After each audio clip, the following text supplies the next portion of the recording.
কাউকে যদি ছাড়তে হয় একেবারেই ছাড়বেন। মায়া, আশা, আকাঙ্ক্ষা সব কিছু থেকে তাকে মুক্ত করে দিবেন।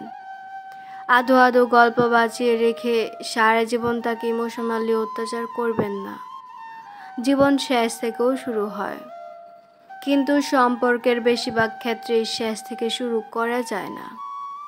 কাউকে একবার দূরে ঠেলে দিলে তাকে পুনরায় নিজের মতো আপন করে নেওয়া যায় না। এটা খুবই কঠিন।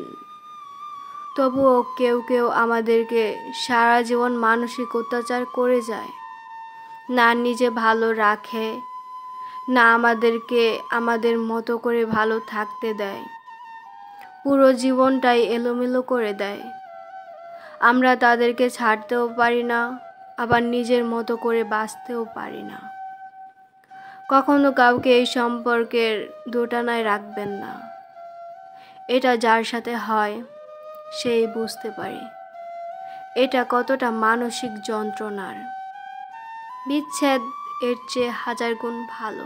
একটা সম্পর্ক সুন্দরভাবে শেষ করতে পারাটাও ম্যাচুরিটি। দিনের পর দিন তিক্ততা নিয়ে একটা অসুস্থ সম্পর্ক বয়ে বেড়ানোর কোনো মানেই হয় না। এতে দুজনের কেউ ভালো থাকতে পারে না।